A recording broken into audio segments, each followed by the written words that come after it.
Good afternoon, students. Today we will start a new chapter of history, and that is French Revolution. In the previous class, you learn about Indian history. Now you learn about European history. This is new for you, but don't worry, I am here. If you have any difficulty, I will solve all your difficulties. When we talk about revolution, we must know the meaning of revolution. Revolution means action taken by a large group of people to try to change the government of a country, especially by violent action. The meaning of revolution is very vast, but we will not discuss it today. Today we will only discuss the definition of revolution which is related with French. आज हम पढ़ेंगे इतिहास का नया अध्याय फ्रांसीसी क्रांति। इसके पहले आपने जो इतिहास पढ़ा वो था भारत का इतिहास। अब हम पढ़ेंगे यूरोप का इतिहास। ये आप लोगों के लिए नया है, मैं जानती हूँ, पर आप लोगों को फिक्र करने की ज़रूरत नहीं है। मैं हूँ, आपको कोई भी डिफ़िकल्टी है तो वो मैं सॉल्व कर दूँगी और कोशिश करूँगी कि आपको जो मैं पढ़ा रही हूँ वो समझ में आ जाए। जब हम बात करते हैं क्रांति की तो हमें मालूम होना चाहिए क्रांति का मतलब क्या होता है। क्रांति का मतलब होता है लोगों के द्वारा शासन व्यवस्था को बदलने के लिए प्रयास करना। पर प्रयास कैसा? तो हिंसक तरीके से विरोध करना या हिंसा का सहारा लेकर शासन व्यवस्था को बदलना क्रांति कहलाती है। क्रांति का मतलब बहुत विस्तारित है, हम अभी उसकी चर्चा नहीं करेंगे। अभी हम सिर्फ फ्रांसीसी क्रांति के बारे में क्रांति की परिभाषा देखेंगे। आप लोगों के मन में प्रश्न उठ रहा होगा कि फ्रांसीसी क्रांति के बारे में हमें क्यों पढ़ना चाहिए। तो आपको बता दूं कि हमारे संविधान में स्वतंत्रता, भाईचारा, समानता, ये जो चीज़ें हमने शामिल की है या ये जो आइडियाज़ हमने शामिल किए हैं, ये सारे हमें फ्रांसीसी क्रांति के द्वारा ही मिले हैं। इसलिए इसके बारे में जानना हमारे लिए आवश्यक हो जाता है। On the morning of 14th July 1789, in Paris, an important incident took place, and that was the king had commanded troops to enter in the city. There was a misunderstanding between the people. They thought that king soon ordered the army to open fire upon the citizens, and therefore some 7,000 people gathered in front of the town hall and decided to form a people's militia. Here you must know the meaning of word militia. So what is the meaning of militia? Militia means लोगों के द्वारा बनाई गई सेना। इसको हम नागरिक सेना भी कह सकते हैं, पर इसको सेना इसलिए कहा जाता है क्योंकि इन्होंने तुरंत इसको बना लिया था। इसके पहले कोई भी उनको ये कल्पना नहीं थी कि उनको सेना बनानी पड़ेगी। तो सडनली उन्होंने 7,000 लोगों ने मिलकर जो सेना बनाई उसको कहा गया militia. These 7,000 people divided into groups and they searched for arms. अब देखो, आप लोगों को मैंने जैसे बताया कि उन्होंने तुरंत सेना बना ली। अगर उन सेना तो बना ली, पर राजा के सेना के साथ लड़ने के लिए हथियारों की ज़रूरत पड़ेगी। तो इन 7,000 लोगों ने क्या किया कि छोटे छोटे ग्रुप में अपने आप को डिवाइड कर लिया और वो ग्रुप्स हथियारों के खोज में निकल पड़े। So these 7,000 people divided into groups and they searched for arms. Finally, a group of Finally, a group of 7,000 people moved towards the eastern part of the city, and that was prison of Bastille. They attacked prison because they thought that they find ammunition there. Ammunition means barood. There was an armed fight between citizens and the commander of the Bastille, and in this fight the commander of Bastille was killed and prisoners released. The citizen did not like the Bastille because it was a symbol of despotic power of the king. What is the meaning of despotic? Despotic means no control over king, or the king did not obey any decision. जिसको हम हिंदी में कहते हैं despotic का मतलब होता है निरंकुश, जिसके ऊपर किसी का भी अंकुश नहीं है। तो लोग ये मानते थे कि भाई ये जो बेस्टिल जेल है वो निरंकुश राजा का प्रतीक है, और इसलिए फ्रांस के लोग उसका द्वेष करते थे। The citizens did not like the Bastille because it was the symbol of despotic power of the king. They damaged the building and sold the stones of building in market as a symbol of their victory. 14 जुलाई 1789 की सुबह Paris में एक महत्वपूर्ण घटना घटी, और घटना थी फ्रांस के राजा ने आर्मी को पेरिस शहर के अंदर आने के लिए हुक्म दिया था। लोगों को यानी कि नागरिकों को गलतफहमी हो गई थी कि राजा अब नागरिकों के ऊपर फायर करने का हुक्म दे देगा, और इसलिए 7,000 नागरिकों ने खुद ही अपनी नागरिक सेना बना ली और उसे छोटे छोटे ग्रुप में विभाजित कर लिया, और वो हथियार की खोज में निकल पड़े। ये जैसे हमने पहले देखा ना कि हथियार की उनको खोज इसलिए करनी पड़ी क्योंकि सेना तो उन लोगों ने बना ली, पर राजा की सेना के साथ लड़ने के लिए हथियारों की ज़रूरत थी, इसलिए ये छोटे छोटे ग्रुप अलग अलग भागों में हथियारों की खोज के लिए निकल पड़े। और करीब करीब 700 लोगों का एक ग्रुप पहुंचा बेस्टिल जेल।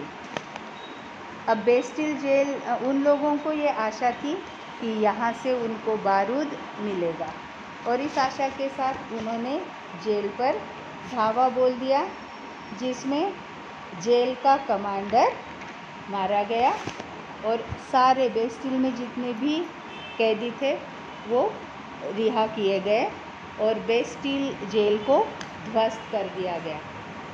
नागरिक जेल का बहुत द्वेष करते थे क्योंकि ये जेल उनको निरंकुश राजा का प्रतीक लगता था।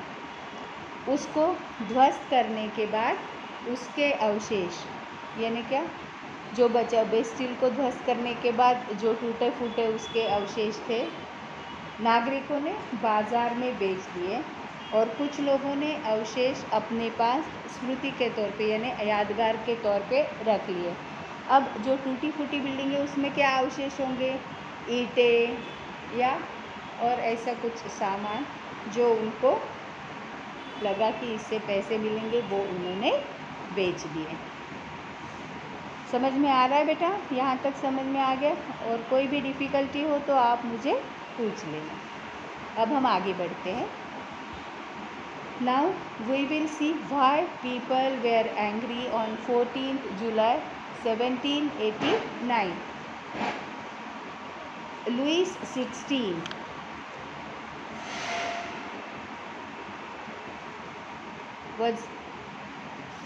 was belonged to Bourbon family.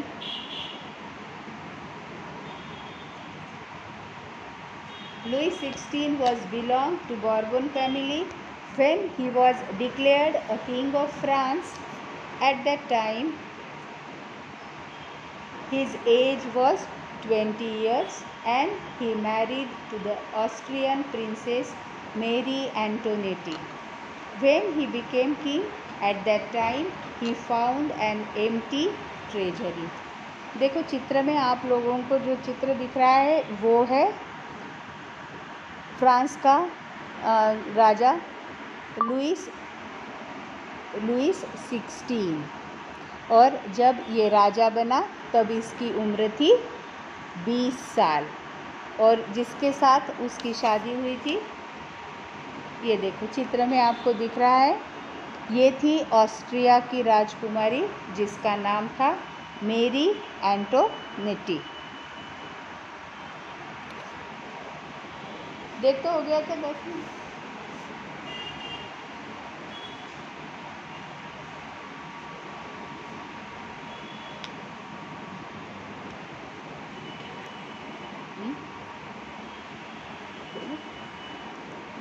The main reasons of empty treasury were as follows.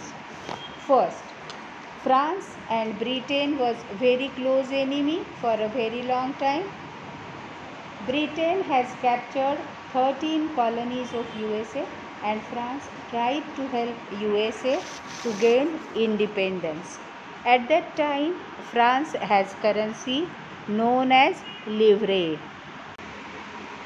The help given by the France to USA cost $1 billion livres to a debt which became banned after 1794.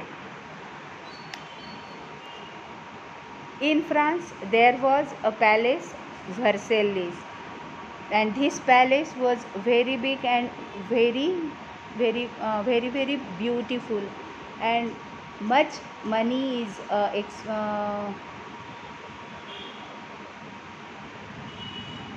much money was wasted to maintain this palace, and to maintain the palace was also very costly, and therefore it is also a reason of empty treasury. The lenders who gave, third reason, the lenders who gave the state credit now began to charge 10% interest on loans. This was bared by the French government alone. Fourth, expenses like cost of maintaining an army, the court, the running government of offices and universities, the state. French society was divided into three estates, and only the members of the third estate paid taxes. Society was divided into 3 estates, means first estate, second estate and third estate, and only the members of third estate they paid taxes, and first and second estate people they did not pay taxes. अब हम देखते हैं कि 14 जुलाई 1789 को लोग गुस्सा क्यों हुए थे। लुइस 16वां, जो कि बारबोन फैमिली से था, जब उसे राजा घोषित किया गया तब उनकी उम्र थी 20 साल। अभी आप फोटो में देख ही रहे हो, वो है लुइस 16, और जब वो राजा बने तब उनकी उम्र थी 20 साल, और उनकी शादी हुई थी ऑस्ट्रिया की राजकुमारी, अभी चित्र में आप लोग देख रहे हो, ऑस्ट्रिया की राजकुमारी मेरी एंटोनेटे से। और जब उन्होंने राजगद्दी संभाली तब पाया कि पूरा राजकोष खाली है, मतलब राजा के पास राज्य का कारोबार चलाने के लिए पैसा ही नहीं है। इसलिए पैसा जुटाने के लिए जो कदम उठाए गए उससे लोग नाराज़ थे, क्योंकि राजकोष में पैसा नहीं था और पूरा राज्य चलाना पैसों के बगैर नामुमकिन था, और इसलिए पैसा जमा करने के लिए राजा ने सोचा था कि वो करों में वृद्धि करेगा, और इस बात से लोग नाराज़ थे। अब हम देखते हैं, या अब हम पढ़ते हैं कि राजकोष खाली होने के क्या कारण थे। तो सबसे पहला कारण, फ्रांस और ब्रिटेन काफ़ी अरसे से एक दूसरे के दुश्मन थे। ब्रिटेन ने अमेरिका की 13 कॉलोनीज़ को अपने कब्ज़े में कर रखा था और फ्रांस अमेरिका को मदद कर रहा था आज़ाद होने के लिए। इसके लिए भी काफ़ी पैसा खर्च हुआ था और उस वक्त फ्रांस में जो मुद्रा चलती थी उसको कहा जाता था लिवरे। और अमेरिका को मदद देने के लिए फ्रांस को खर्चा आया था 1 अरब और इतना पैसा फ्रांस सरकार के पास नहीं था। इसलिए जो ब्याज से पैसा देने वाले अमीर लोग थे उनसे फ्रांस सरकार ने पैसा लिया था और 1 अरब जो खर्च अमेरिका को मदद करने के लिए लगा था, इससे पूरी सरकार जो है वो कर्ज़े में डूब गई थी। दूसरा, फ्रांस का राजमहल जिसका नाम था वर्सेलिस, ये इतना भव्य दिव्य था और इतना सुंदर था, इसके ऊपर बहुत पैसा खर्च किया गया था और इसकी छोटी सी मरम्मत के लिए बहुत ज़्यादा पैसों की